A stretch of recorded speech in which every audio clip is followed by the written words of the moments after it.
शाम 5 बजे के बाद झाड़ू क्यों नहीं लगाना चाहिए? क्या आपने कभी अपने घर के बड़े बुजुर्गों को यह कहते सुना है कि शाम के समय, खासकर 5 बजे के बाद घर में झाड़ू नहीं लगानी चाहिए? आखिर इसके पीछे क्या कारण है? क्या यह सिर्फ एक पुरानी परंपरा है या इसके पीछे कोई धार्मिक मान्यता भी जुड़ी हुई है? आज के इस वीडियो में हम इसी रोचक मान्यता के बारे में विस्तार से जानेंगे।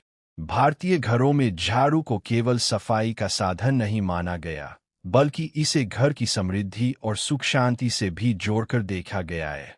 कई परिवारों में मान्यता है कि सूर्यास्त के बाद घर में झाड़ू लगाने से मां लक्ष्मी का अपमान माना जा सकता है और घर की बरकत प्रभावित हो सकती है।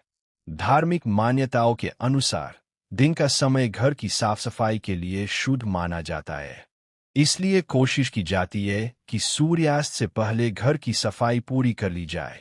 एक दूसरी मान्यता यह भी है कि पुराने समय में शाम होते ही अंधेरा होने लगता था।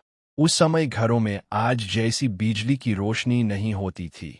अगर अंधेरे में झाड़ू लगाई जाती तो घर की कोई छोटी जरूरी वस्तु, अनाज या पैसा गलती से कूड़े के साथ बाहर जा सकता था। इसलिए बुजुर्गों ने शाम के बाद झाड़ू लगाने से मना किया होगा। इसके पीछे एक सामाजिक और व्यावहारिक कारण भी हो सकता है। पुराने समय में लोग सूरज ढलने के बाद घर में दीपक जलाते थे, पूजा करते थे और परिवार के साथ समय बिताते थे।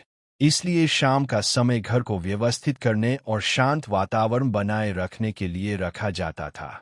लेकिन ध्यान रखें, 5 बजे के बाद झाड़ू लगाने से निश्चित रूप से धन की हानि होती है। ऐसा वैज्ञानिक रूप से प्रमाणित नहीं है। यह मुख्य रूप से धार्मिक और पारंपरिक मान्यता है। अगर किसी कारण से शाम के बाद घर में गंदगी हो जाए तो साफ सफाई करना जरूरी है। स्वच्छता हमेशा महत्वपूर्ण है। इसलिए इस परंपरा को डर की तरह नहीं, बल्कि हमारे पूर्वजों की एक पुरानी मान्यता और घर को व्यवस्थित रखने की सीख के रूप में समझना चाहिए। हमारी भारतीय परंपराओं में छोटी छोटी चीजों के साथ भी भावनाएं और विश्वास जुड़े हुए हैं। झाड़ू को लेकर बनाई गई यह मान्यता भी उसी संस्कृति का एक हिस्सा है। तो दोस्तों, अब जब भी आपके घर के बड़े बुजुर्ग शाम के बाद झाड़ू लगाने से मना करें, तो उनके पीछे छिपी इस पुरानी मान्यता और व्यवहार